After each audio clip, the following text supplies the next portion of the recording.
नमो अरिहंताणं नमो सिद्धाणं नमो आयरियाणं नमो उवज्झायाणं नमो Lowe सौवसाहुणं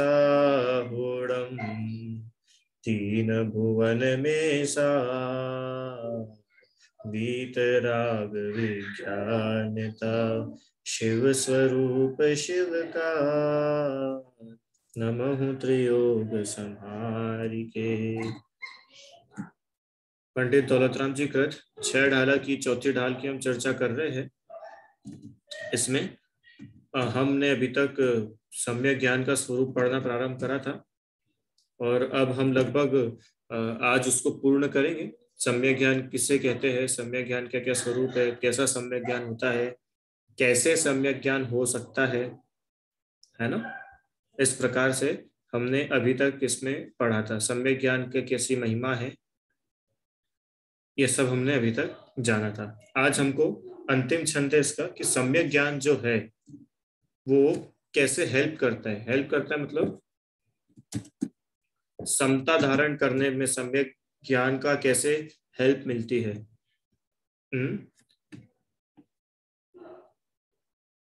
पुण्य और पाप, क्या ये दोनों वास्तव में अलग अलग है या दोनों एक है, या कुछ ऐसा है कि दोनों अलग अलग भी है और दोनों एक भी है। हाँ, तो इसकी चर्चा अपन प्रारंभ करेंगे। छंद नंबर 9 चौथी ढाल का पढ़ते हैं। पुण्य पाप फल माही हरख बिल खो मत भाई, यह पुद्गल पर जाए उपज बिन से फिर थाई। लाख बात की बात यह निश्चय उरलाओ, तोड़ी सकल जगदंद फंद निज आत्म ध्याओ। पुण्य पाप फल माही हरख बिलखो मत भाई।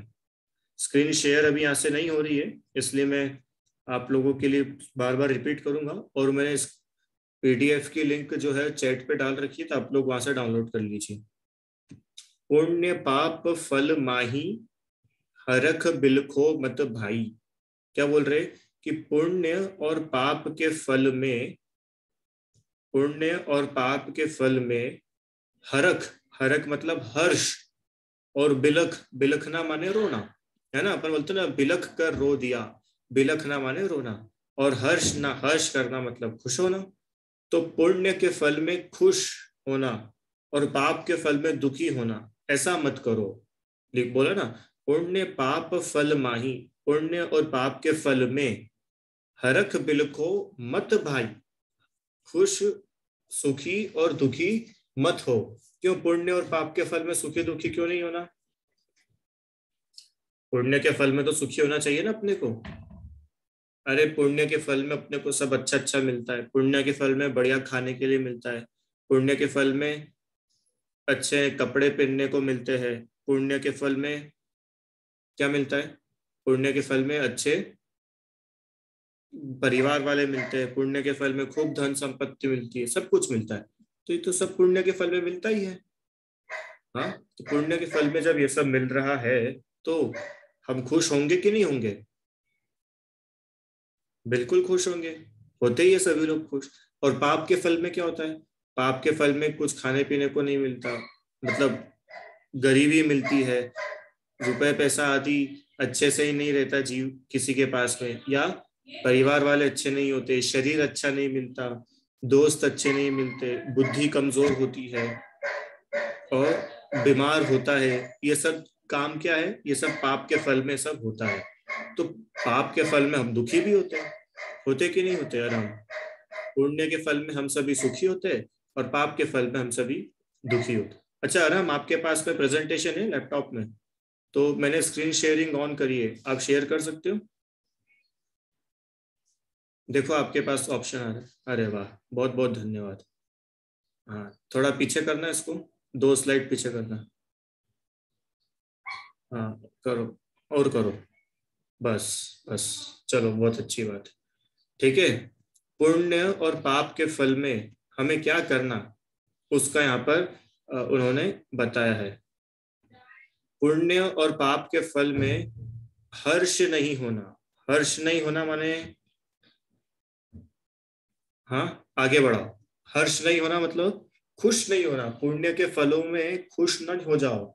और पाप के फल में क्या है, पाप के फल में दुखी नहीं हो। देखो क्या लिखा है, पुण्य के फल में हर्ष न करो और पाप के फल में बिलखना माने द्वेष ना करो, माने राग द्वेष नहीं करो। क्यों नहीं करे, हाँ क्यों नहीं करे, कि यह पुद्गल पर जाए। यह जो पुण्य और पाप के फल मिलते हैं ये क्या है, ये तो पुद्गल की पर्याय है। ये जीव का है कि पुद्गल का, अच्छा बताओ। जो पुण्य और पाप है इसका जो फल है, ये जीव का है पुण्य पाप की पुद्गल का है, पुद्गल का है। पुण्य पाप कर्म होते हैं और कर्म तो पुद्गल के होते हैं, है ना, जीव के नहीं होते। इसलिए इसमें राग द्वेष मत करो। क्यों, क्योंकि ये तो उपजी, ये उत्पन्न होते हैं और विनसी विनश जाते हैं और वापस उत्पन्न होते हैं। क्यों, ये ऐसा बोल रहे हैं, बहुत गजब की लाइन है। अगर ये दो लाइन अपन ने समझ ली ना तो अपने जीवन में बहुत समता आ सकती है। क्या लाइन है बताइए, पुण्य और पाप के फल में खुश मत हो और दुखी मत हो, राग मत करो और द्वेष मत करो। कि क्यों नहीं करें, क्योंकि सबसे पहली बात ये तुम्हारे और हमारे हाथ में नहीं है, ये पुद्गल का है, पहली बात। और दूसरी बात, पुद्गल का होने से ये क्या है, कभी उत्पन्न होता है, कभी चला जाता है, फिर कभी आ जाता है, फिर कभी चला जाता है, ऐसा ही होता है ना। अरे हमको खुशी होती है तो क्या हम हमेशा खुश रहते हैं क्या, कि नहीं। आज हम खुश है, कल हम दुखी हो जाते हैं, फिर अभी हम दुखी है, हो सकता है कल हम पुनः सुखी हो जाए। तो ये उपजे विन से फिर थाई, थाई माने वापस से, ऐसा ही होता है, ये तो चलता रहता है। देखो लिखा है ना, उत्पन्न होकर नष्ट हो जाती है और उत्पन्न होती है, बार बार इसका यही सिस्टम चलता रहता है। कभी पुण्य का उदय आया तो सब अच्छा अच्छा हो गया, पुण्य चला गया, पाप का उदय आया खराब होने लग गया, फिर पुण्य का उदय आ गया सब अच्छा होने लगा। तो ये हमारे आपके हाथ में थोड़ी ना है, ये तो क्या है, उद्गल की पर्याय है। तो अब क्या करें, क्या करें, कि सुनो सुनो, लाख बात की बात यह, लाख बात की एक बात, अपन बोलते हैं ना 100 बात की एक बात, मतलब अब 100 बात अलग अलग मैं नहीं बोल रहा हूँ, एक बात मैं बोल देता हूँ, आप तो एक बात सुन लो। ऐसे ही अब अलग अलग लाखों बातें मैं आपको नहीं बता रहा हूँ, अब तो एक बात है, बस एक बात समझ लो। क्या समझ लो, कि अपने अंदर यह दृढ़ निश्चय करो, अपने अंदर यह क्या करो,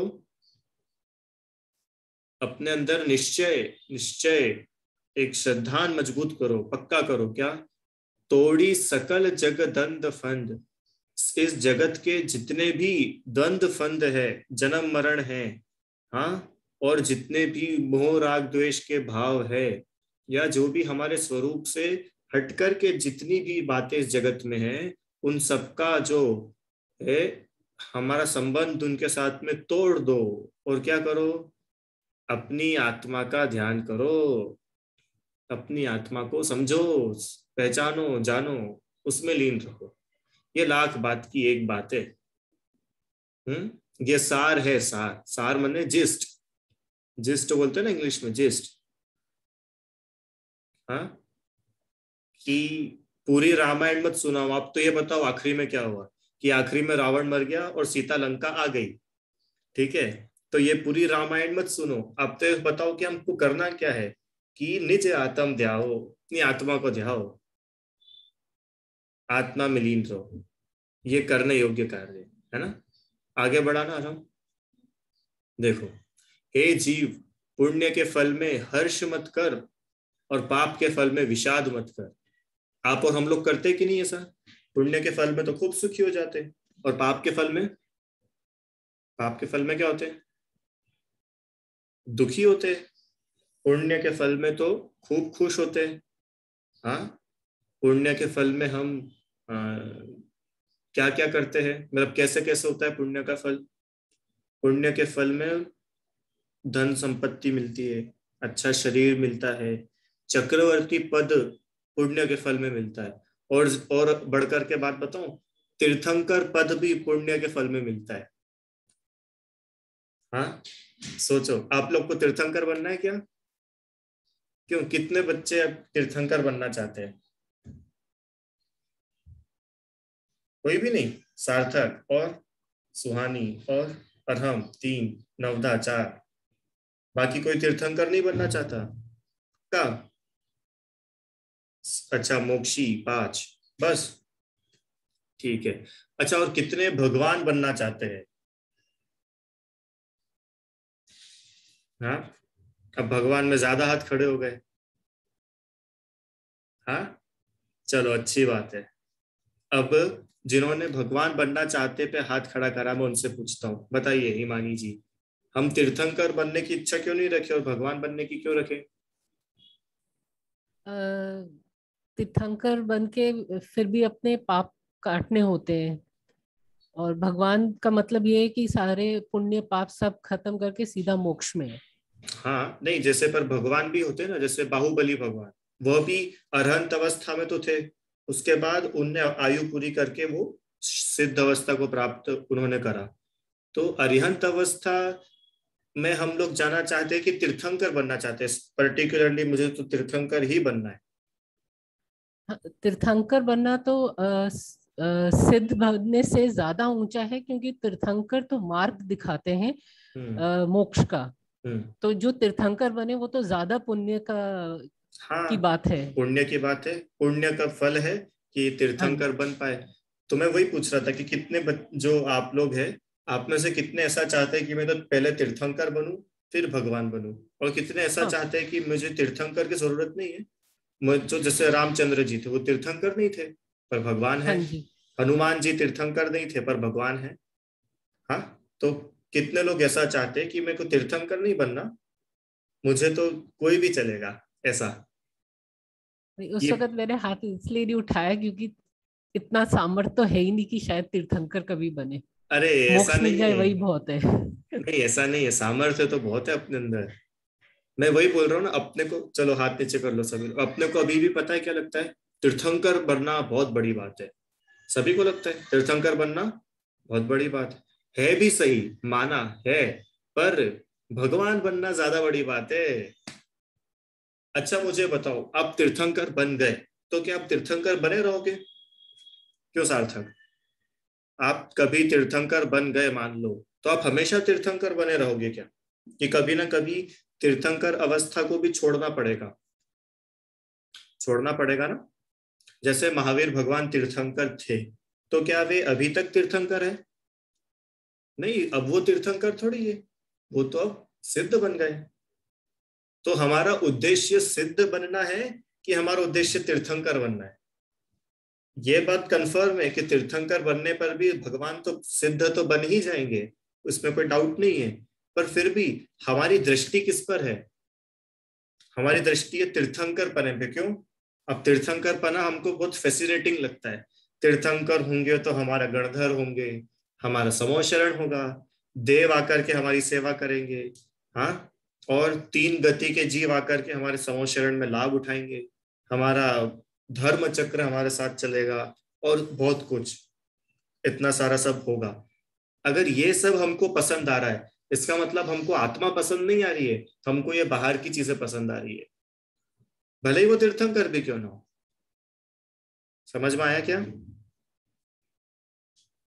हाँ, हम लोगों ने जब बालबोध 3 में पंच परमेष्ठि का पाठ पढ़ा था, तो उसमें अरिहंत परमेष्ठि के गुण पढ़े थे। कितने होते हैं अरिहंत परमेष्ठि के गुण? 46, है ना? 46 होते ना, 46 गुण पंच परमेष्ठि की पूजा में भी आता है। 46 गुण अरिहंत के होते हैं। तो उन 46 गुणों में से मात्र 4 गुण ऐसे हैं जो सीधे आत्मा से रिलेटेड है। बाकी के जो 42 गुण हैं, वो तो शरीर से और बाहर से रिलेटेड है, कर्मों से रिलेटेड है। जैसे शरीर का खून सफेद होना है, और क्या क्या होता है, आ, वो शरीर, सुगंधित हवा बहना, 6 ऋतुओं के फल फूल एक साथ खिल जाना, पुष्प वृष्टि होना, अशोक वृक्ष होना, ये जो 8 वो होते हैं ना, अष्ट प्रातिहार्य, ये सब होना। और जन्म से ही, जैसे जन्म हो वैसे ही रत्नों की वर्षा हो जाना, सब लोग खुश हो जाए। हाँ, तो ये सब तो ठीक है, होता है, पर मुख्य तो उनमें 4 ही है। अनंत दर्शन, अनंत ज्ञान, अनंत सुख, अनंत वीर्य, इन चारों पर वजन होगा तो मजे की बात है। और इन चार के अलावा बचे 42 पर अगर हमारा वजन है, हाँ, कि यार मुझे तो सफेद खून मिलना चाहिए, क्या होगा सफेद खून मिलने से? अरे सफेद खून मिलना इंपॉर्टेंट है कि मैं जी हूं ये जानना इंपॉर्टेंट है, ये समझा रहे। हाँ, पुण्य के उदय से सफेद खून मिल जाएगा, पुण्य के उदय से बिना बीमारी वाला शरीर भी मिल जाएगा, पुण्य के उदय से हो सकता है आपका जन्म हो और सब जगह खुशियां हो जाए, बहुत अच्छी बात है। पर है तो पुण्य ही, कर्म ही है ना। और कर्म को तो हम रोज स्वाहा कर देते हैं पूजा में, कर्मों को स्वाहा करते हैं कि नहीं पूजा में? अष्ट कर्म दहना है, रोज कर देते हम कर्मों को स्वाहा, फिर भी हम कर्मों को चाहते हैं, स्वाहा करते हैं फिर भी चाहते हैं। इसलिए उन्होंने बताया कि पुण्य और पाप, इन दोनों के फल में ना खुश हो ना दुखी हो। पुण्य के फल में हर्ष मत करो, भले ही तीर्थंकर पद भी मिल जाए तो भी खुश मत हो। और पाप के फल में भले ही तुमको 7वां नरक भी क्यों ना मिल जाए, अरे निगोद भव भी क्यों ना मिल जाए, तो भी दुखी मत हो, विषाद मत करो। क्यों क्यों नहीं करे? क्योंकि यह पुण्य और पाप तो पुद्गल की पर्याय है, जो उत्पन्न होकर के नष्ट होती है, वो फिर पैदा होती है, फिर नष्ट होती है, तो चलती रहती है। मुझे बताओ, जो निगोद अवस्था प्राप्त हुई पाप के फल में, तो वो कभी खत्म नहीं होती क्या? होती है। अरे हम और आप भी तो निगोद से निकल के आज यहां तक आ गए। पाप के फल में हमारा पेट दर्द हुआ, तो वो खत्म होगा कि नहीं होगा? हो जाएगा। पुण्य के फल में हमें बहुत सुंदर शरीर मिला, तो क्या ये शरीर कभी खत्म होगा कि नहीं होगा? शरीर की सुंदरता जाएगी कि बनी रहेगी? क्यों दिव्यांश? चली जाएगी, बनी नहीं रहेगी। हाँ, पुण्य सदा टिकता नहीं, पाप सदा टिकता नहीं, हमेशा नहीं रहने वाले ये। क्यों? क्योंकि ये आत्मा के लिए है ना। अगर आत्मा के होते तो हमेशा रहते, पर आत्मा के है ही नहीं, ये तो बाहर से आते हैं, तो कभी रहते हैं कभी नहीं रहते। इसलिए पुण्य और पाप के फल में राग द्वेष करना योग्य नहीं है। समझ में आया क्या? यहाँ तो कितनी बड़ी बात बताई, यहाँ तो ये तो बोला ही नहीं कि आप बहुत अमीर बन जाओगे, आप बहुत बुद्धिमान बन जाओगे, ये तो बहुत छोटी छोटी बातें हैं। वो तो इतना तक बोल रहे हैं कि पुण्य के फल में तुम तीर्थंकर भी बन जाओ, तो भी उस तीर्थंकर अवस्था से राग मत करो। क्यों? क्योंकि तीर्थंकर अवस्था अभी है, आयु पूरी हो जाएगी तो वो भी चली जाएगी। आपको पता है तीर्थंकर कर्म के उदय से बनते हैं। जो 8 कर्म होते हैं ना, 8 कर्म कौन कौन से होते हैं? ज्ञानावर्णी, दर्शनावर्णी, मौनी, वेदनी, आयु, नाम, गोत्र, अंतराय, है ना। तो इसमें जो नाम कर्म है, नाम कर्म, इस नाम कर्म का एक टाइप है जिसका नाम है तीर्थंकर नाम कर्म। उस तीर्थंकर नाम कर्म के उदय से तीर्थंकर अवस्था मिलती है। तो वो कर्म आया तो हम तीर्थंकर हुए, वो कर्म गया तो हमारा तीर्थंकर पना भी गया, गया ना।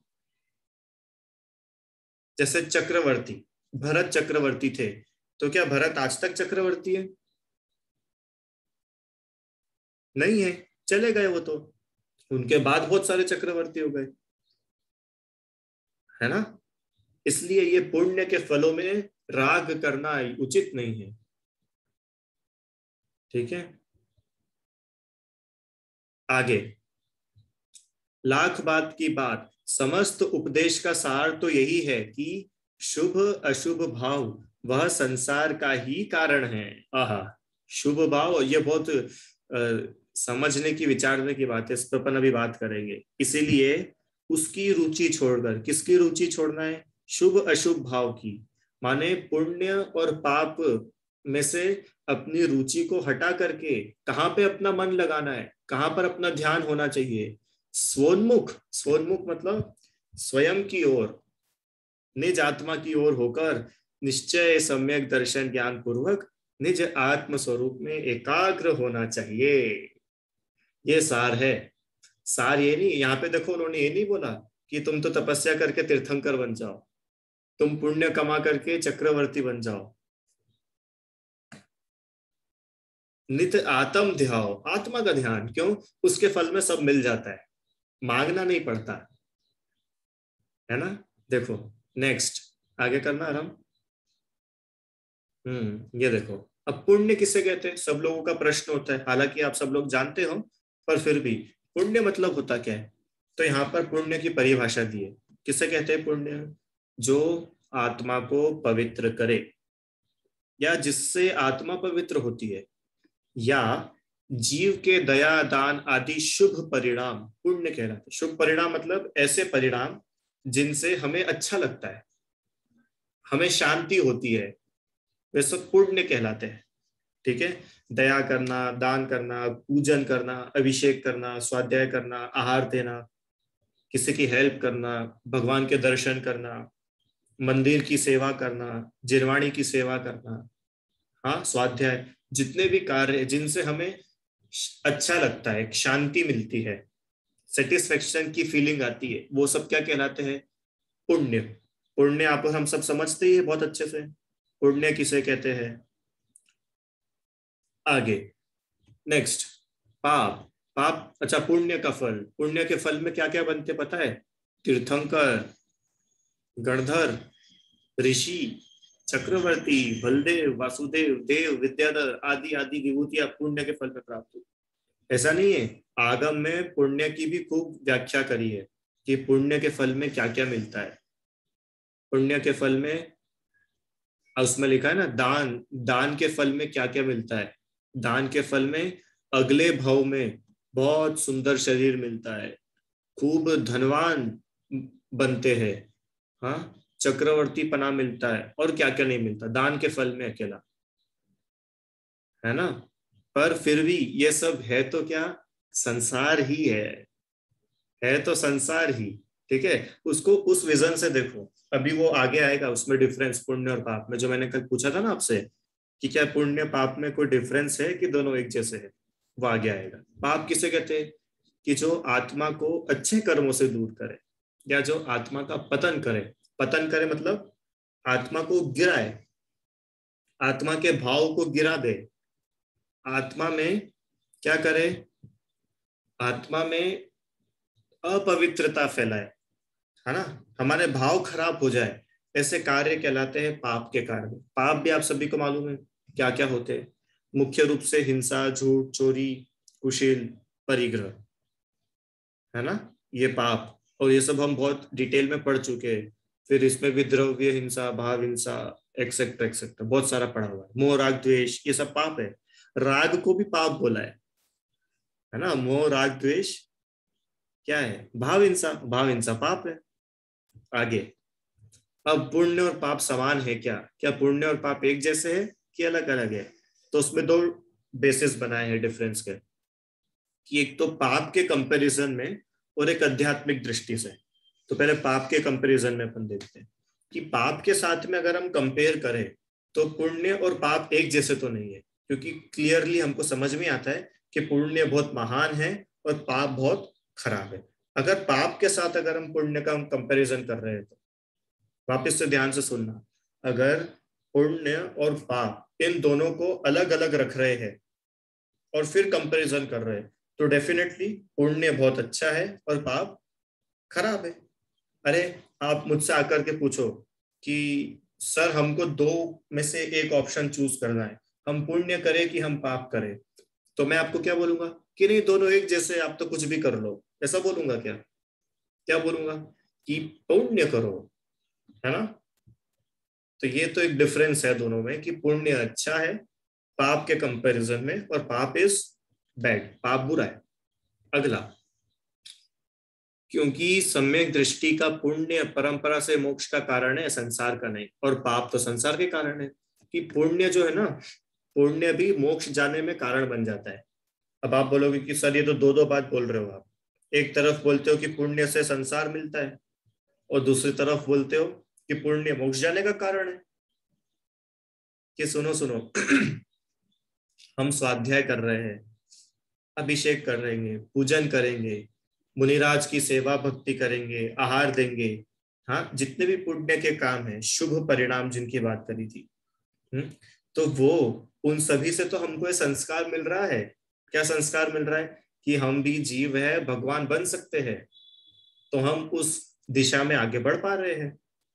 अच्छा मुझे बताओ, 1 मिनट के लिए सोचो कि अभी इस टाइम में ना एक भी मंदिर होते, ना एक भी मुनिराज होते, ना एक भी शास्त्र होते, ना स्वाध्याय होती, शास्त्र सभाएं नहीं होती, हाँ ना एक भी ग्रंथ लिखे जाते, ना कोई आचार्य होते, तो क्या आप और हम ये सोच भी सकते थे कि हम भगवान बन सकते हैं? क्यों आराध्या? सोच भी नहीं सकते थे। हाँ, और ऐसे ही आप देख लो, जगत में अन्य जीव है बहुत सारे ऐसे जिनको ये सब चीजें नहीं मिली है, तो उनको तो इतना तक नहीं पता कि मैं जीव हूं और ये सब भी जीव है ना। इसलिए पुण्य तो परंपरा, परंपरा मतलब कि बाय द टाइम वो पुण्य किसी ना किसी रूप में मोक्ष का कारण बनता है। पर पाप तो कैसा भी हो संसार का ही कारण बनता है। पाप तो संसार में ही डुबाएगा। पाप करते करते कोई भगवान नहीं बन सकता कि साहब वो तो बहुत पाप करते थे और एक दिन ऐसा आया वो भगवान बन गए। महापापी अंजन चोर को भी सारे पाप छोड़ना पड़े तब जाकर के भगवान बन पाए, बराबर। हमने कथा पढ़ी है ना अंजन चोर की। आगे अब ये तो पुण्य और पाप का कंपैरिजन, पर अब हम पुण्य पाप को अलग अलग नहीं रख रहे, एक साथ रख रहे। और एक तरफ हम रख रहे अध्यात्म। अध्यात्म माने शुद्ध परिणाम। अब ना शुभ ना अशुभ, शुद्ध। शुद्ध मतलब बिना राग द्वेष के। तो पुण्य और पाप तो समान ही है। क्यों समान है? हाँ देखो, एक प्रश्न आपसे सार्थक, हम आपके हाथ बांधेंगे, वो होती ना, क्या बोलते हैं उसको, हथकड़ी। हथकड़ी से आपके हाथ बांधेंगे, तो सोने की हथकड़ी से आपके हाथ बांधे तो आप खुश होगे ना, अरे वाह मेरे हाथ में तो सोना आ गया। क्यों? सोने की हथकड़ी से आपके हाथ बांधेंगे। और लोहे की बांधेंगे तो दुखी होंगे। क्यों? तोता होता है, तोता, तोते को पिंजरे में रखते हैं, तो वो जो पिंजरा है अगर वो सोने का पिंजरा है तो तोता बहुत खुश होता है ना, अरे वाह मुझे तो सोने के पिंजरे में रहने के लिए मिल रहा है, अब मैं कभी यहां से उड़ के नहीं जाऊंगा। वैसा सोचता होगा कि अरे सोने का हो कि लोहे का हो, पिंजरा तो पिंजरा ही है ना। पिंजरा तो बंधन ही है। क्यों? कुत्ते के गले में बेल्ट बांधते लोग, जो पेट डॉग होते हैं ना, उनके गले में बेल्ट बांधते। तो किसी के बेल्ट पे डायमंड लगा हुआ हो तो वो कुत्ता कभी फिर बेल्ट तोड़ के भागेगा नहीं, अरे मेरे पास तो डायमंड है मैं कैसे भागूं। कि नहीं, बंधन लगता है ना, दुखी करता है। ऐसे ही पुण्य और पाप, तो पुण्य तो मान लो सोने की बेड़ी है और पाप लोहे की बेड़ी है, पर है तो दोनों ही बेड़ी, है तो दोनों ही बंधन, है तो दोनों ही कर्मों का बंध, है तो दोनों ही संसार के कारण। क्यों? कर्म बंद होने से संसार में ही घुमाते हैं। इसलिए पुण्य और पाप एक जैसे है। अब ये उन्होंने पता है क्यों बोला, कि कहीं हम ऐसा ना समझ ले कि पाप तो छोड़ दो और पुण्य तो खूब करो, पुण्य तो करते जाओ करते जाओ। तो दौलत राम जी को यहाँ पे लिखना पड़ा कि ऐसा मत समझ लेना कि पाप तो छोड़ दिया और पुण्य, पुण्य तो खूब करो, जी भर के करो। कि नहीं, पुण्य भी तुम करोगे, हाँ तो तुमको संसार में सब अच्छा अच्छा मिलेगा, पर अल्टीमेटली संसार में ही रहना पड़ेगा, तुम भगवान नहीं बन पाओगे। हाँ अगर तुमको संसार में भटकना है तो तुम खूब पुण्य करो, तो तुम कभी स्वर्ग में चले जाओगे, कभी चक्रवर्ती बन जाओगे, ये सब तुमको मिल जाएगा, कोई बड़ी बात नहीं है। पर अगर इनसे ऊंची तुम्हारी सोच है, अगर आप और हम भगवान बनना चाहते हैं, तो हमारी दृष्टि जो है वो कहाँ होनी चाहिए? हमारी दृष्टि कहाँ होनी चाहिए? पुण्य पाप से पार निज आत्म का धर्म है, महिमा अपरंपार परम अहिंसा है। स्मार्ट है ना जिनेन्द्र वंतना में अंत में, पुण्य पाप से पार। पुण्य और पाप को तो कितनी जगह पूजनों में बताया, आप लोग ढूंढ के लाना कल किन किन पूजाओं में पुण्य पाप के बारे में बताया। देव शास्त्र गुरु पूजन, सिद्ध पूजन, बहुत जगह मिलेगा आपको, ढूंढना है। ठीक है, नेक्स्ट, इसके बाद कुछ है और हम, हाँ बैक करो। लाख बात की एक बात क्या है कि संसार के समस्त द्वंद्व फंद को छोड़ करके अपनी आत्मा का ध्यान करो। पुण्य में भी मत उलझो, वो ऐसा बोल रहे, पुण्य को भी छोड़ करके अपनी आत्मा में लीन हो तो कल्याण होगा। ठीक है, इस प्रकार से हमने चौथी डाल का पहला भाग पूरा करा। हो सकेगा, आज कौन सा वार है? शनिवार। बढ़िया, कल रविवार के दिन एग्जाम ले दे दोगे सब लोग? नहीं, चलो कल अपन रिवीजन कर लेंगे, परसों एग्जाम। परसों तो दे दोगे, है ना? परसों परीक्षा रख लेते अपन और फिर मंगलवार से अपन चौथे डाल का दूसरा भाग शुरू करेंगे। हाँ, अभी फोर्थ डाल के जो 9 छंद हुए हैं इनकी परीक्षा अपन लेंगे। चलिए बोलो आराध्या बहन। ये मेरे भाई का प्रश्न था कि वो सोच रहा था कि मैं बड़े होकर एक मंदिर बनवाऊंगा और फिर मैं समृद्धि कर भी जाऊंगा, तो फिर इस भाव में उसे पुण्य मिलेगा, तो क्या ये मोक्ष का कारण नहीं है? नहीं है ना मोक्ष। देखो, मोक्ष की भावना से कार्य करोगे तो मोक्ष का कारण है कि मैं मंदिर बनाऊंगा, फिर मेरा खूब नाम हो जाएगा, फिर हजारों सालों तक सब मुझे जानेंगे। इस भावना से अगर मंदिर बनाए तो वो मोक्ष का कारण नहीं है। समझ में आया? हमारा उसके पीछे अभिप्राय क्या है? एक बहुत जोरदार कंसेप्ट है, क्रिया परिणाम अभिप्राय। 3 शब्द है, कभी समय मिलेगा तो अपन पढ़ेंगे। क्रिया परिणाम अभिप्राय। क्रिया मतलब कि हम जो एक्टिविटीज कर रहे हैं वो कहलाती है क्रिया। परिणाम मतलब हमारे भाव कैसे है, हमारे अंदर क्या चल रहा है, परिणाम।